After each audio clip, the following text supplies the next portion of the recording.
વિવાદ વચ્ચે રાજકોટના ભાજપના ઉમેદવાર પુરુષોત્તમ રૂપાલા સુરત આવી પહોંચ્યા હતા, જ્યાં તેઓ ઉમિયાધામ મંદિરના દર્શન કર્યા બાદ સાંજે સંમેલનમાં ભાગ લેશે।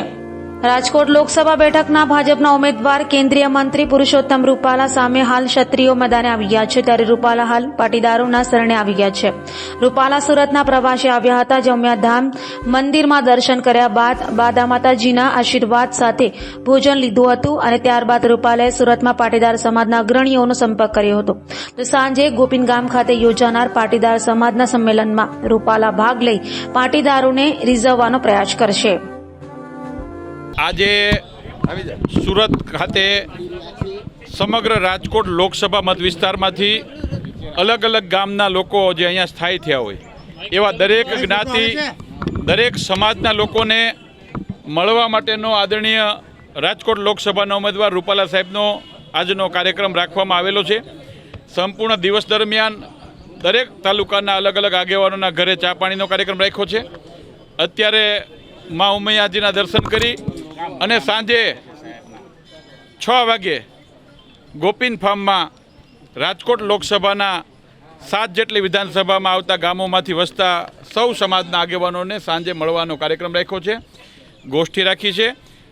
અને આપ સૌના માધ્યમથી હું ડૉક્ટર ભરત બોગરા પ્રદેશ ભાજપના ઉપાધ્યક્ષ પણ વિનંતી કરું છું કે સૌરાષ્ટ્રના ઘણા બધા લોકો અલગ અલગ ગામમાંથી દરેક જ્ઞાતિના લોકો અહીંયા વસે છે સુરતમાં। સૌ સૌરાષ્ટ્રવાસીઓ અને સુરતવાસીઓ આદરણીય નરેન્દ્રભાઈ મોદી સાહેબના નેતૃત્વમાં 7 તારીખે જે મતદાન થવાનું છે, ભારતીય જનતા પાર્ટીને મત આપે એવી અપીલ કરવા માટે પણ આવ્યા છે। કોઈ વિરોધ છે નહીં, બધા સાથે નહીં કોઈ સાંભળો એક મિનિટ મીડિયાને અટકાવવાનો વિષય જ નથી। સાંજે પણ હું આમંત્રણ આપું છું, બધા પધારજો, સાથે ભોજન કરીશું અને આખો કાર્યક્રમને લાઈવ કરશું।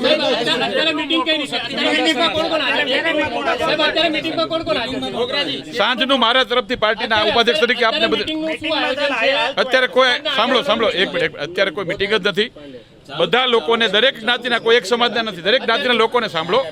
રાજકોટ લોકસભામાંથી વસતા દરેક જ્ઞાતિ સમુદાયના લોકોને શુભેચ્છા મુલાકાત છે, સવારથી મળવાનું છે, બીજી કોઈ મિટિંગનું આયોજન નથી। ના, બધી જ્ઞાતિના લોકો છે, કોઈ આગેવાનો નથી।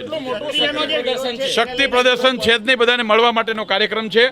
ઉમેદવાર પોતાના મત વિસ્તારના લોકોને મળવા આવે ને આ પરંપરા તો વર્ષોથી સુરતની અંદર છે। આદરણીય મનસુખભાઈ માંડવિયા સાહેબ પણ પોરબંદરથી બધાને મળવા માટે આવ્યા હતા, અમરેલીથી પણ ભરતભાઈ સુતરિયા અમારા ઉમેદવાર પણ બધાને મળવા માટે આવવાના છે ને રાજકોટથી પણ, અને હું પણ 2012થી ચૂંટણી લડું છું।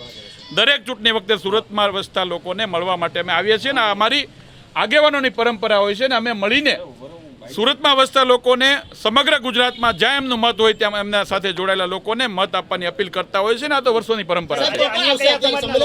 દરેક જ્ઞાતિના લોકો 18 વરણ, જે મેં કીધું એમ રાજકોટ લોકસભા વિસ્તારના કોઈ પણ ગામમાંથી વસતા હોય, સહી, સુતાર, દરજી, મિસ્ત્રી, પટેલ, કોઈ પણ જ્ઞાતિના લોકો, ક્ષત્રિય હોય, બ્રાહ્મણ હોય, બધા જ મળવા આવવાના છે। તમે જે સંમેલન કર્યું છે બરાબર એની આજુબાજુમાં જ કોંગ્રેસ અને આપનું અમે તો અમારા એજન્ડા પ્રમાણે કામ કરીએ છીએ, બાકીની પાર્ટી એનું કામ કરતી છે। અમે તો છેલ્લા 10 દિવસ પહેલાંનું આ પ્લાનિંગ કર્યું હતું અને વર્ષોથી અમારી મેં કીધું એમ પરંપરા છે ને, લોકશાહી છે, બધા જ પોતાના સંમેલનો કરી શકે, ચૂંટણીનું પર્વ છે, બધાનો એનો અધિકાર છે। એમની વાત એ કરશે, અમારી વાત અમે કરશું। તમારી બાજુમાં આયોજન કરવાનું તાત્પર્ય શું?